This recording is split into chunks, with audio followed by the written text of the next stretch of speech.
The Baltimore school officer caught slapping a student pled guilty. The deal that will allow him to clear his record. And Uber tracking your every move after you close the app. The privacy concerns and the simple thing you can do to stop it. Fox 45 News at 10 starts with a breaking news update. 3 stories tonight concerning the safety of your children in school. We have live team coverage tonight, starting with Jeff Abel with an update on breaking news from Fox 45 News at 5. Jeff? Well, this case made national headlines last year when a school police officer was caught on camera kicking and striking a student.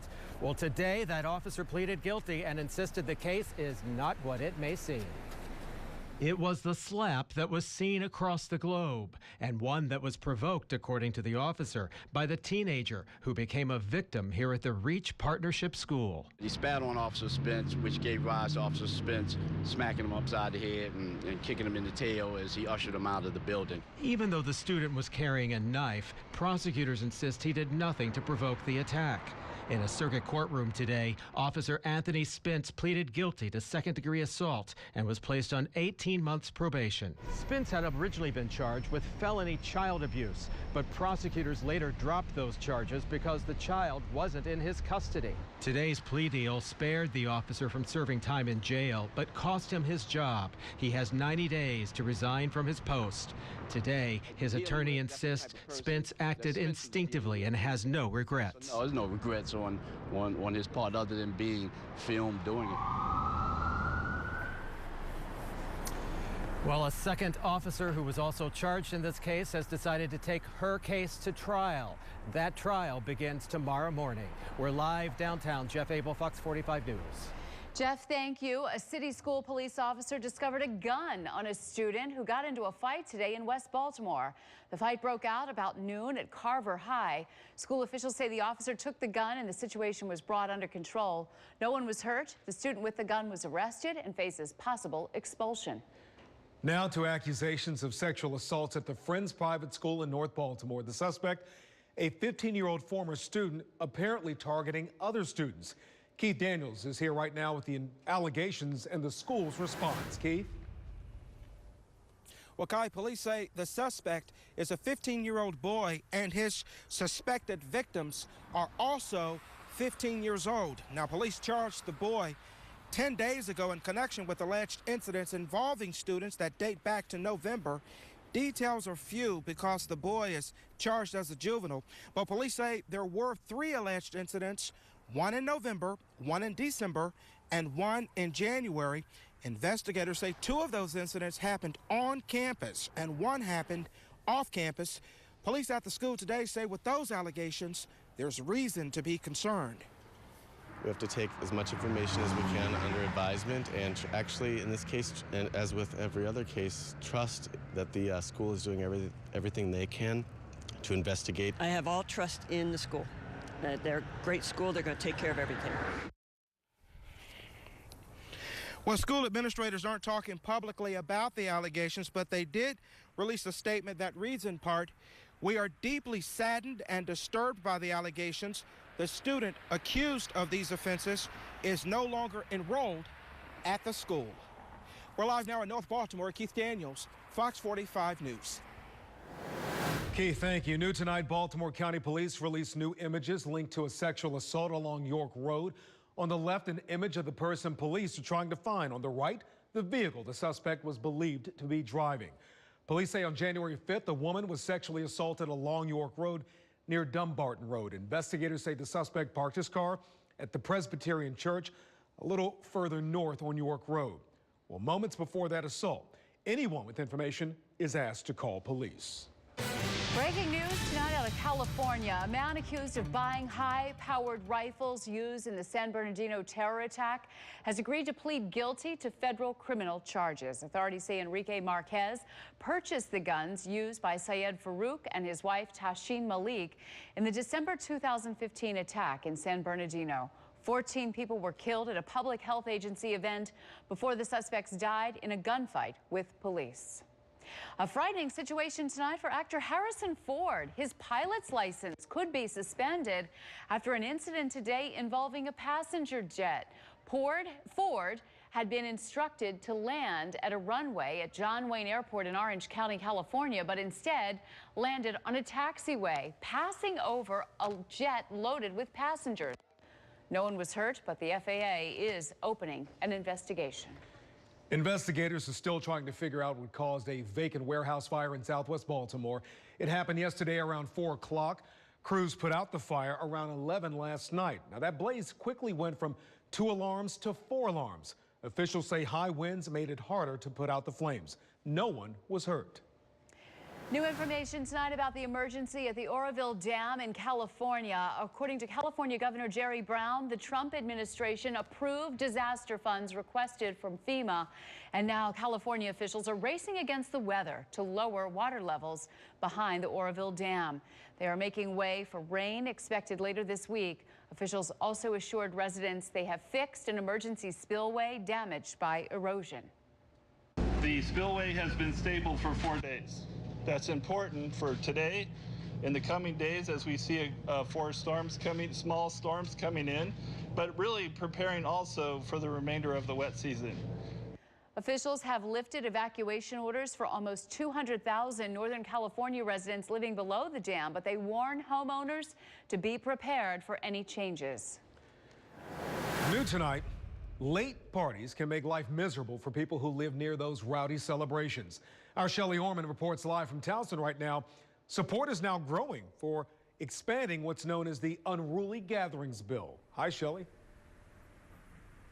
Hi, Kai. Well, lawmakers and those at Towson University say this program has already proven that it works. Berkeley Square, where we are, had the most neighborhood complaints last school year with 19. And so far this year, that number is down to 8. As far as this neighborhood here, we have no offenders. So it's gone from, I think it was anywhere from 4 to 6 down to 0. David Riley says Towson's noise ordinance has put a stop to loud parties by college students in Knollwood. We're dealing with just a small majority that just didn't adjust to living in a residential area. But the overwhelming majority of Towson University students are great neighbors, really. For the last year, the program has targeted 7 neighborhoods near the university. The county is looking to expand to half a dozen more, including Rogers Forge and Lochraven Village. In most cases, the neighborhood associations asked to be part of this program. Renters face a $500 fine for the first offense, while landlords get a written warning. Penalties increase for repeat offenders. Landlords could eventually lose their rental license if the behavior continues. I think most people are very well aware of it because a lot of people after their first year want to look to move off campus, and then they're like, oh, some of those same regulations and things that you still have to follow are still being applied. Towson student Jensen Morris says some students choose to live further away from campus to avoid the threat of fines. The university tracks all complaints. Year to date, they've gone down almost 50%, from 56 to 27. The surrounding area, if it was disrupting families or something, I totally understand why they would do it, but it can be annoying to the students, so I guess it's all a balancing act. Now, the council is going to vote on expanding this next Tuesday, and if that passes, this is going to remain a pilot program, which means that the council will reevaluate its effectiveness and vote on whether it stays in place each year. Reporting live in Towson tonight, Shelley Orman, Fox 45 News. We have an update right now to breaking news from Fox 45's late edition last night. The resignation of Mike Flynn as National Security Advisor. Top lawmakers in the Senate now say they'll take a closer look at Russia's involvement in the 2016 election.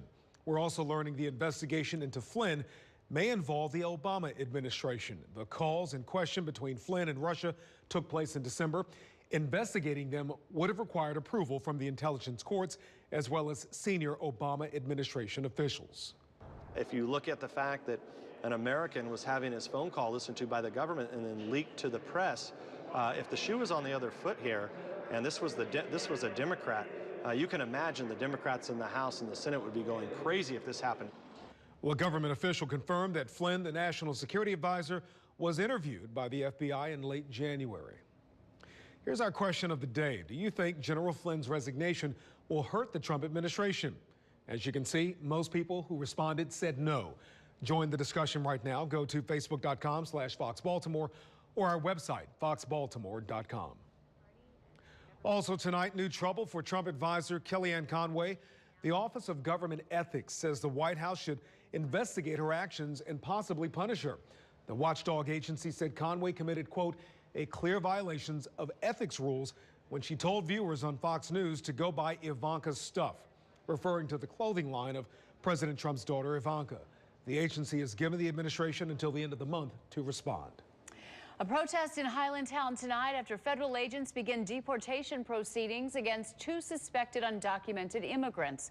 Officials with Casa de Maryland accuse immigration officers of sweeping the Highlandtown area last Thursday and detaining Servando Rodriguez and Manuel Suarez. After the men were questioned about their immigration status, they were taken into custody and locked up at a Frederick County detention center. Protesters insist both men are model citizens and don't deserve to be deported. So my message to ICE is very clear. Get out of Baltimore. We don't want you here. You're not helping. You're destabilizing a community that is already challenged. I want you out of my district, and we want you out of our city. Well, attorneys for Casa de Maryland admit both men denied having green cards, but they say they have a strong case for being in the U.S. and are now fighting for the men's release. We contacted Immigration and Customs Enforcement, which gave us a statement that reads in part, ICE regularly conducts targeted enforcement operations dedicated to apprehending deportable foreign nationals. The focus of these searches is no different than the routine targeted arrests carried out on a daily basis. And there now appears to be backlash in some states against local jurisdictions that don't cooperate with immigration and customs enforcement. Lawmakers in 24 states are proposing bills requiring local law enforcement to comply with ICE or face a loss of money. You don't get to be chief judge and executioner at a local level based on your whims or political ideologues of the day.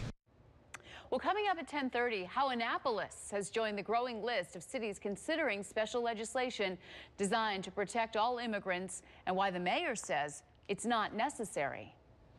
You tap the app to get a ride, but Uber isn't done when your trip ends. Why it's still tracking you in 5 minutes on Fox 45 News at 10. See this woman? Her cells likely saved countless lives. Why the family of Henrietta Lacks plans to take Johns Hopkins University to court. Next on Fox 45 News at 10. And a few things that you need to know. A few clouds tonight, chilly temperatures moving in. You're going to need to bundle up overnight and for your commute tomorrow morning. A little warmer air ahead, but it's going to take a few days to get to that warm air. I'll show you that in my 7-day forecast coming up. Baltimore County Police are searching for a missing Gwynn Oak man. Kevin Servance was last seen leaving his home on February 7th. Family members haven't been able to contact him. Servance is believed to be traveling on foot. He once lived in Laurel and frequently visits that area. Anyone with information on where he is asked to call police. The family of a Lyft driver found dead in his car are looking for answers. Henry Sherrod said his son Timothy was an Amtrak foreman who worked for Lyft part-time. Yesterday, an off-duty officer found him in his Dodge Charger in Accokeek.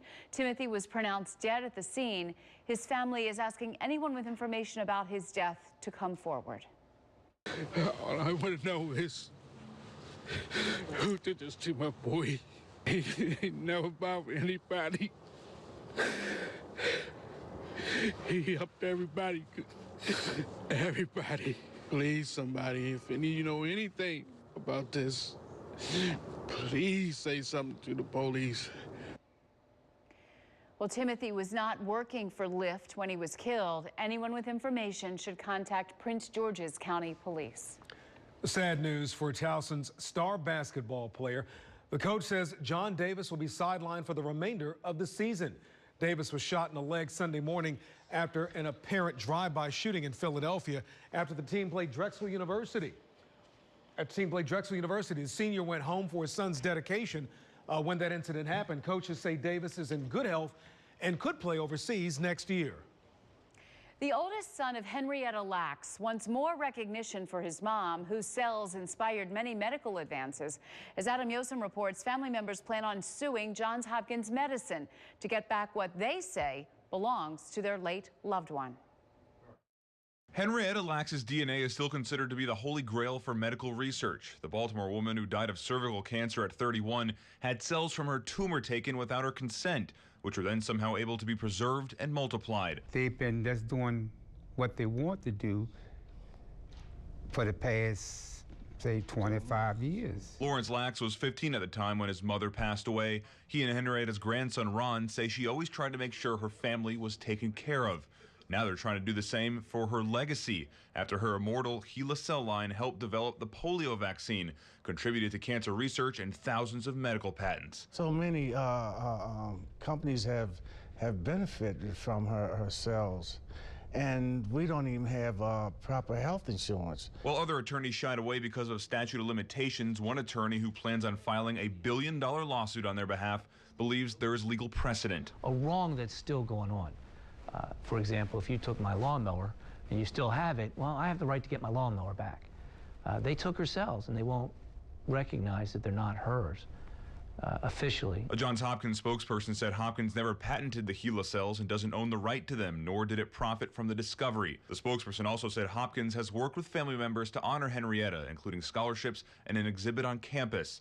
Ron and Lawrence believe there's still more to be done by creating their own foundation to give back in Henrietta's name. Her cells help so many. Who couldn't be proud of something like that? In Baltimore, Adam Yosem, Fox 45 News. Prince George's County Police are searching for the suspects who tried to steal an ATM from a Lanham gas station. 3 men drove a white van to the store around 5 in the morning. The clerk says the men got out and went after the ATM.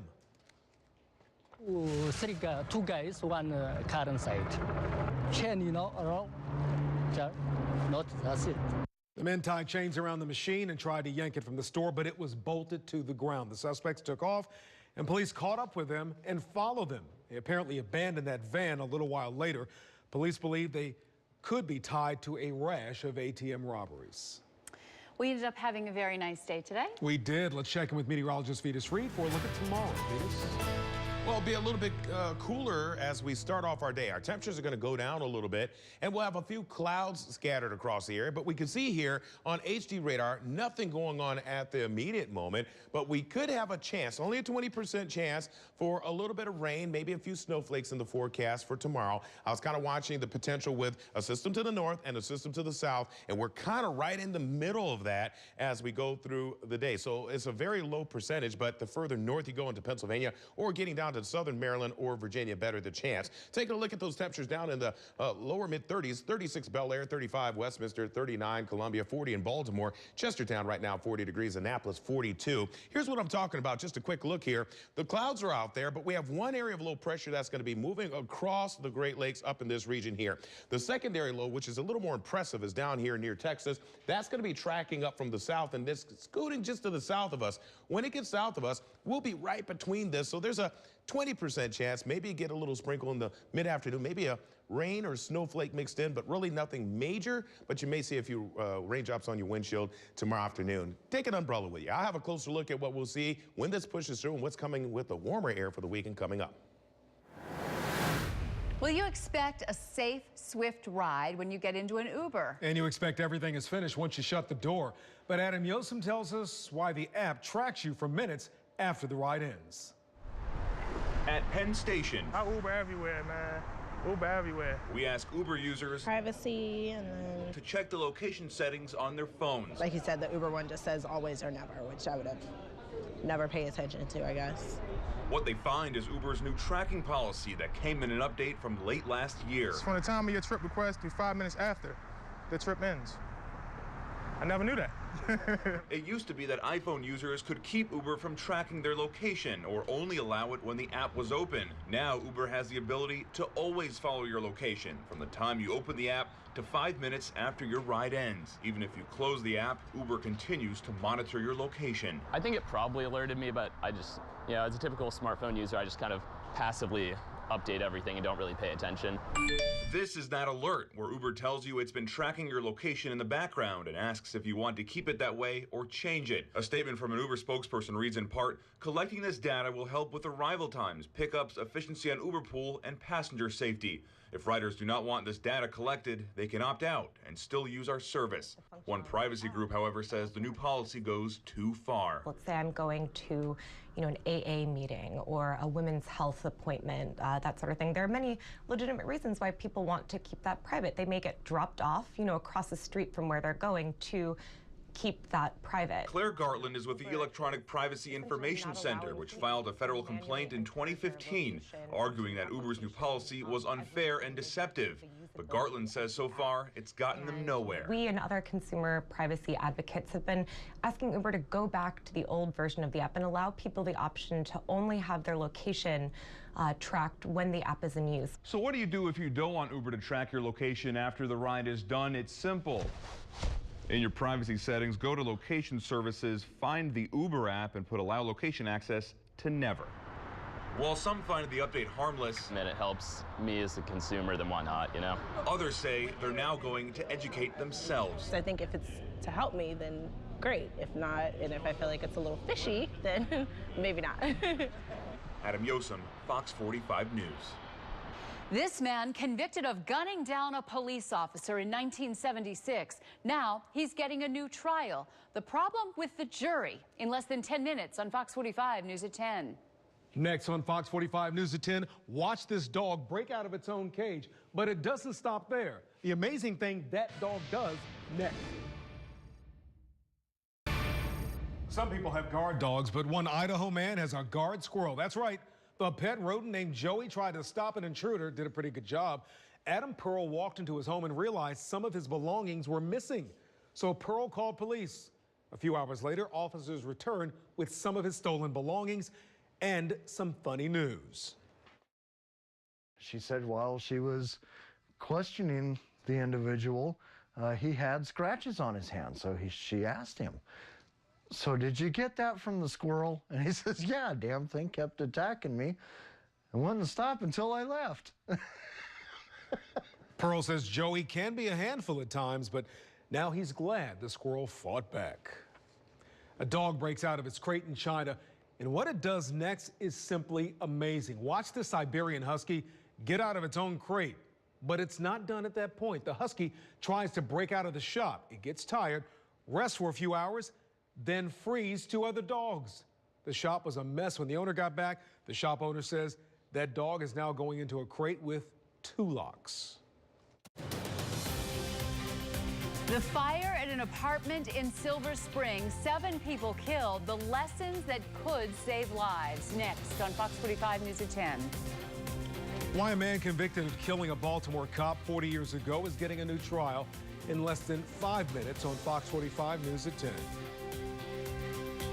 And we have some scattered clouds out there at this time. Temperature is getting a little chilly at 36 degrees. That means you need the coat and the gloves and the hat. Dress the kids warmly heading out to school tomorrow morning or at the bus stop. Looks like we're going to see a little warmer air, maybe a chance for a little flake or raindrop midday. I'm going to tell you about that in your warmer weekend forecast next.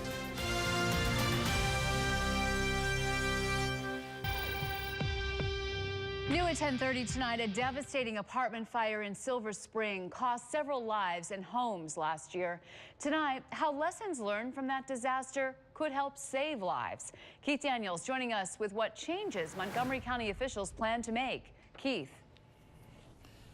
Well, Jennifer, Montgomery County put itself under scrutiny. They were looking for ways to improve the way the county responds to large-scale emergencies. And tonight, our report is back with suggestions. Now, the fatal fire at the Flower Branch Apartments in Silver Spring last August triggered the audit. 7 people died, 39 injured, and more than 160 people displaced after a natural gas leak explosion at the complex. Today, auditors gave the Montgomery County School Council a list of 14 learning lessons that they believe will improve response to future mass casualties. That list includes improving Wi-Fi and cell service at all frontline shelters. The county also plans to routinely conduct fully fledged emergency drills. One overall observation that obviously became evident to us during the review was that there was a disconnect in terms of differing expectation levels among community partners, some public officials, and county government regarding the level and the scope of services to be provided to impacted residents. Well, they say they also want to maintain a large pool of Spanish-speaking employees and volunteers, which they say helped tremendously during that apartment explosion incident. Well, live in North Baltimore, Keith Daniels, Fox 45 News. One of the darkest days in Baltimore law enforcement happened at night on a city street in 1976. Baltimore officer James Halcomb was gunned down. John Earl Williams was convicted of killing him, and he served more than 40 years in prison. Tonight, crime and justice reporter Joy LaPola tells us why he's now getting a new day in court. John Williams is among a group of prisoners in the state of Maryland to receive a life sentence, now getting a new trial. But unlike the others, Baltimore City prosecutors aren't offering to cut a deal with Williams, similar to what they've done in every other case. In November, I spoke with Williams from prison. I don't expect them to ever forgive me. I don't ever expect them to forget. But I didn't want them to know that I'm not, some wild animal. This is the crime Williams' charges stem from. In 1976, on Good Friday, he opened fire on several Baltimore police officers, killing one of them. Last fall, friends of the fallen officer told me Williams deserves to spend the rest of his life behind bars. The worst thing I think that could happen is that for whatever reason that John Earl Williams walks out. In December, the widow of Officer Jimmy Halcomb left court believing the man convicted in her husband's killing was ineligible for a new trial. Does this offer any closure? Yeah, some. It'll never be closed. Prior to 1980, jury instructions in Maryland were found to be unconstitutional after this man, Merle Unger, filed an appeal, and Maryland's highest court upheld it. Similar to Williams, Unger was also convicted of killing a police officer. Unger was retried and convicted, a fate Williams is hoping to avoid. Joy LaPola, Fox 45 News. Former store clerk Pedro Hernandez has been found guilty in the killing of 6-year-old Aiden Pates. The verdict came down in New York today, nearly 40 years after the boy's murder. It took the jury 9 days to convict the 55-year-old after a 3-month trial. Pates was one of the country's most iconic missing children when he disappeared from his bus stop back in 1979. Hernandez confessed to the murder in 2012, but his lawyers have argued he was mentally ill and his statements were fictional ravings. Hernandez's lawyers say they may file an appeal of the conviction. Well, a former NSA contractor charged with stockpiling top secret documents tells a federal judge he is not guilty. When asked to explain Harold Martin's actions, his legal team resisted. I'm sorry, we're not going to make any comment at this point. Good luck with your story. Martin faces a 20-count indictment. Federal prosecutors allege Martin spent 2 decades stowing away highly classified information that could threaten the nation's security. Noticeably missing from Martin's initial appearance today, his wife, Deborah. Well, following his arrest, Martin's legal team suggested that Martin suffered from a hoarding disorder. He's a good man, and that's all I can really tell you. In court, the 52-year-old indicated that he wanted a jury to hear his case. Police in Baltimore County are still trying to figure out why a car crashed overnight, killing a man. An officer found a Chevy Trailblazer on Essex Road near Queen Anne Road just after 5:15 this morning. Investigators say it crossed over the middle of the road and struck a tree, killing the driver, Philip Washington of Windsor Mill. Anyone with information is asked to call police. The driver of the tractor trailer survived this crash in Frederick County today. Unbelievable. The cab of the truck fell off US 15 overpass, landing on 7th Street below. That driver, Matthew Black, was still buckled in and conscious.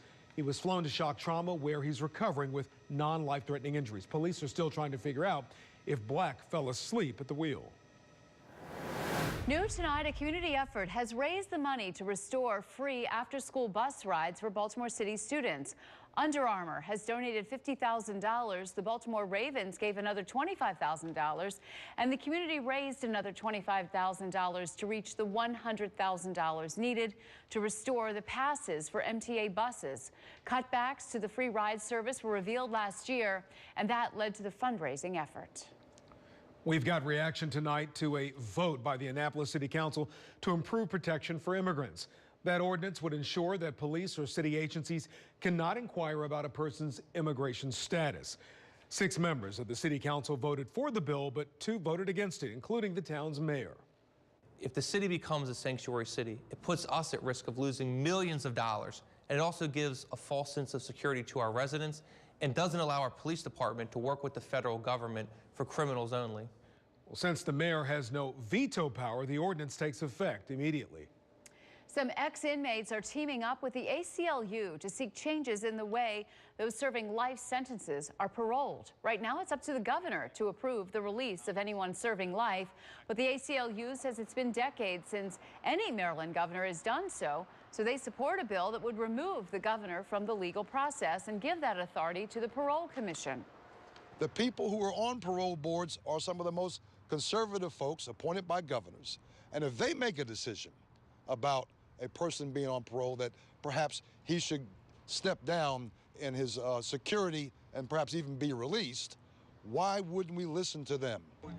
Similar bills to remove the governor from deciding who gets parole have been defeated in recent years.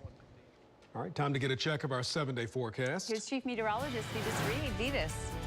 Yeah, it looks like we are seeing those temperatures cooling down after a pretty decent day all in all for Valentine's Day. Hopefully you had a chance to do something lovely today. HD towels and cameras showing our temperatures cooling now. We saw temperatures in the mid-upper 40s earlier today. Now we're at 36 degrees. The winds have calmed down, which is good news, and we'll continue to see those temperatures cool about a few more degrees to start us off for tomorrow morning. That means your commute will be a little bit chilly. Kids standing at the bus stop, dress them warmly. If you're at the light rail, the MARC station, just definitely wear those gloves and a hat and a scarf because you'll need it as you make your commute to work. Now, there is a slight chance for a little sprinkle.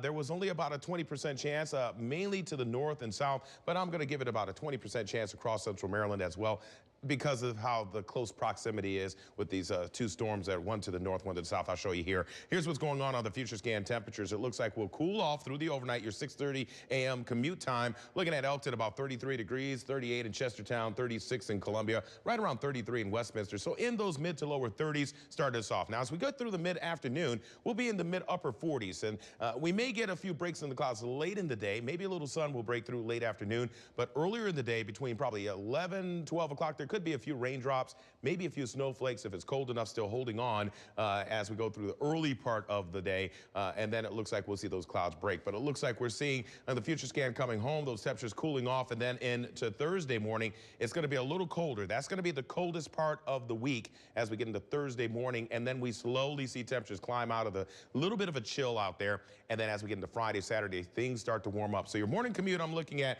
36 degrees, 45 in the afternoon, 49 late day. We'll probably get a little bit of break in the clouds late in the day. There could be a few flakes in there. I'm putting about a 20% chance for that. And the reason being is because this area of low pressure is going to scoot across the north. It's this front that's going to come through and just kind of scoot over the area. Not really much precip with this, but this storm down here should stay to the south. It looks like it's going to ride over Kentucky, parts of southern Virginia, probably cut across the southeastern portion of the state. And it's going to be kind of close. I think people on the southeastern portion of the state have a better chance for the precip. In fact, looking at the timing here, see how that rolls up here. Folks down in PG County, down towards also Calvert and Charles County, as you get across the bay, maybe south of Denton, Easton, a little bit of light rain, but the front's going to make its way through. This is 7:30 a.m., maybe around 10, 11, maybe a sprinkle, but it's only a slight chance, not really much. And it looks like we clear out late day coming home, and then we start seeing a little bit breezy conditions and cooler temperatures moving in, drying out towards the weekend, so it looks like we'll get more sunshine.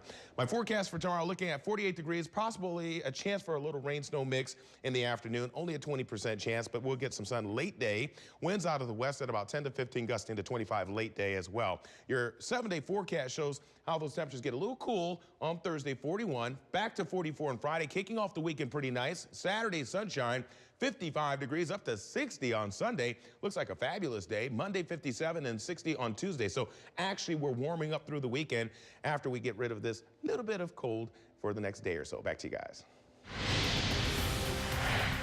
The brother of North Korea's leader mysteriously killed.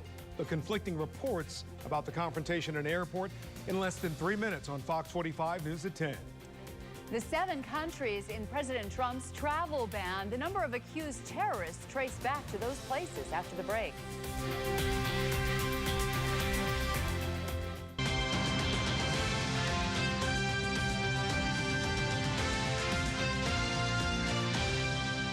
Conflicting reports tonight about the death of Kim Jong-nam, the half-brother of North Korean leader Kim Jong-un. Investigators are still trying to sort out exactly how he was killed at the airport at Kuala Lumpur in Malaysia. South Korean officials claim it was murder. Some reports indicate Nam was stabbed with a poison needle. Others say he was sprayed in the face with a liquid. Others say a liquid-soaked cloth was placed over his face. The reports seem to converge again. He sought help after the liquid burned his eyes. The suspects fled in a taxi. Nam died on the way to the hospital. Nam was distant from his father, Kim Jong-il, and was reportedly living in exile.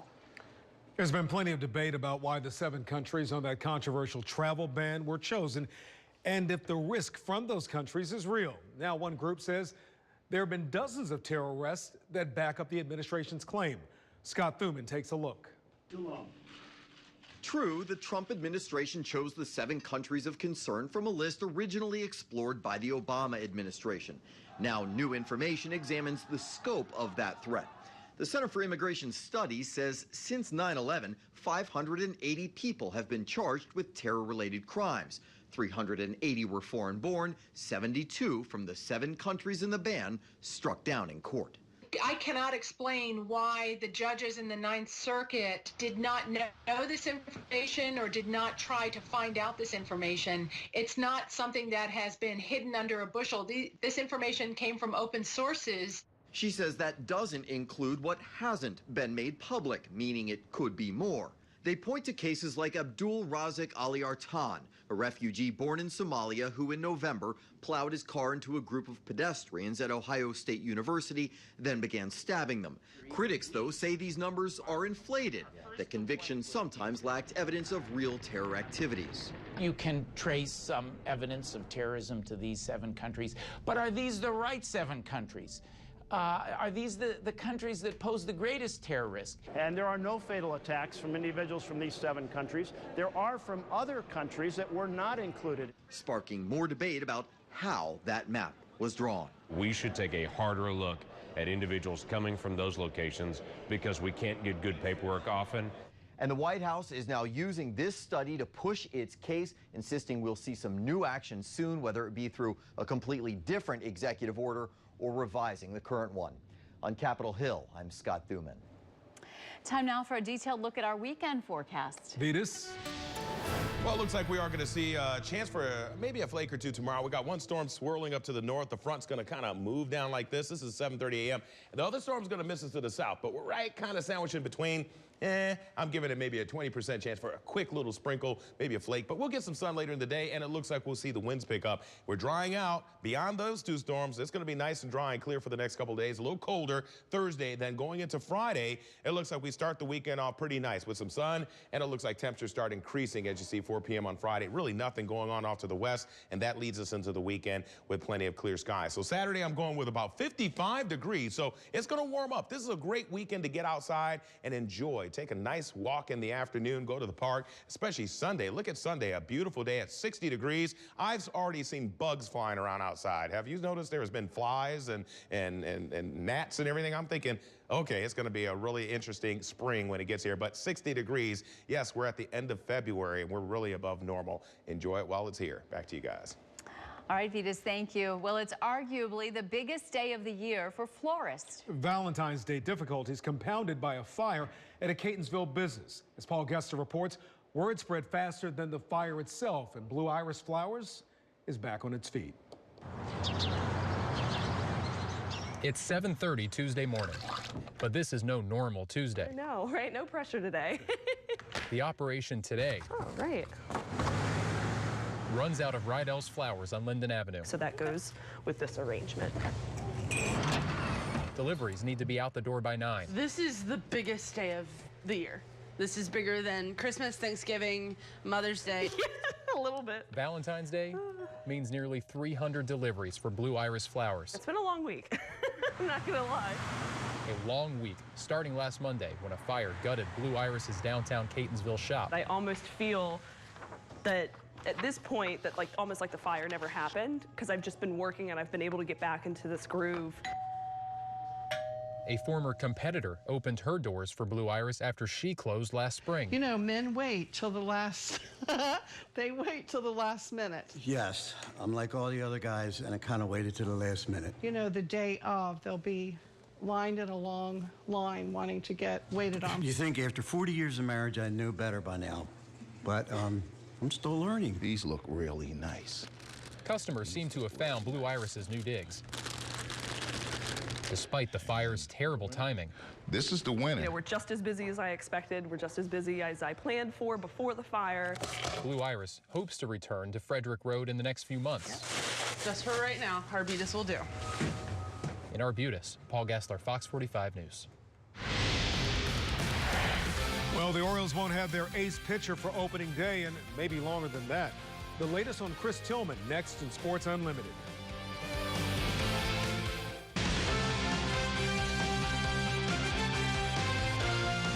The sun was shining, the air was warm as Oriole pitchers and catchers held the first official workout of spring training 2017 today, but not everything is sunny and warm in Birdland tonight. It appears they're dealing with an injury, and on the very first day. Buck Showalter said today that Chris Tillman will not be able to be the opening day starter and that he may even start the season on the disabled list. Tillman received an injection in his troublesome shoulder in December, and it's not responded well. That's the same shoulder that forced him to the disabled list last September. He won't throw at all until mid-March. Buck says that's as fast as they feel comfortable going. So that means this guy could get the nod on opening day. Kevin Gossman coming off his strongest season as a major leaguer. His record was 9-12, but his earned run average a very respectable 3.61. He'd like to better those numbers in 2017, but as he puts in the work down in Sarasota, he has an even bigger and more immediate goal in mind. You know, just make every start. I think as a starter, that's really all you can try to focus on is being healthy the whole year. And you know, I missed a couple starts early in the season last year, but made a career high 30s, so always trying to build on that, definitely. College lacrosse, 2 victories in the season's first week have Johns Hopkins on the move in the national rankings. 9th a week ago, Hopkins has jumped all the way to 5th in the coaches poll and in Inside Lacrosse's poll. Maryland 2nd in both polls. Denver remains number 1. Hopkins in action again this Saturday, hosting Charles Street rival Loyola at Homewood Field. Our Prep Player of the Week, that's coming up at 11:30 as Sports Unlimited continues. Bruce, thank you. Tours of the White House will be back up and running next month. Today, First Lady Melania Trump announced the White House Visitor's Office will open for tours Tuesday, March 7th. Tour requests must be submitted by a member of Congress. Previous administrations of both parties have put someone in charge of the Visitor Center early in office. The Clintons, Bushes, and Obamas each held open houses the day after the inauguration. A gym teacher gets an unexpected surprise, the trick shot that earned him a visit from the Harlem Globetrotters. And coming up in just a few minutes on the Late Edition, a bad day on the streets of California. What led to this urban geyser? And a quick way to pay your last respects, a funeral service that some say lacks common sense.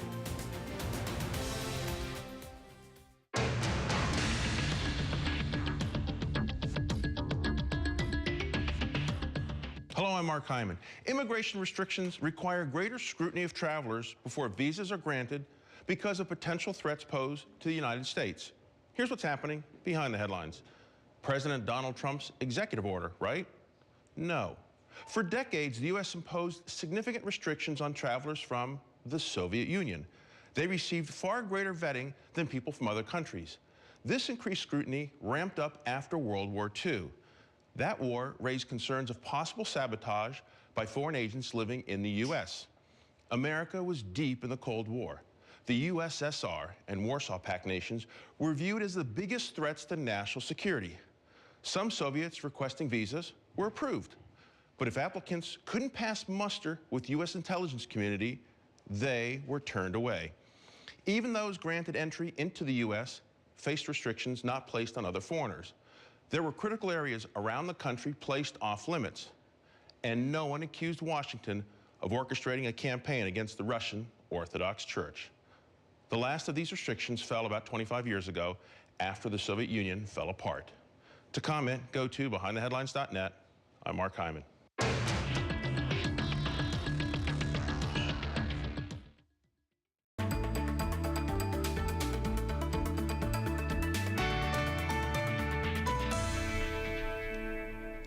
Well, a New York teacher with impressive basketball skills gets a visit from the Harlem Globetrotters. But that's not the only surprise he received. The team invited gym teacher Chris Dobransky to play with them at Madison Square Garden. He even got a Globetrotters uniform with his nickname on the back.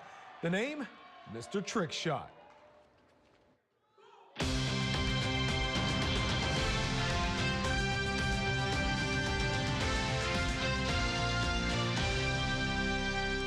Good evening, I'm Jennifer Gilbert. And I'm Kai Jackson. Accusations of sexual assault at the Friends private school in North Baltimore.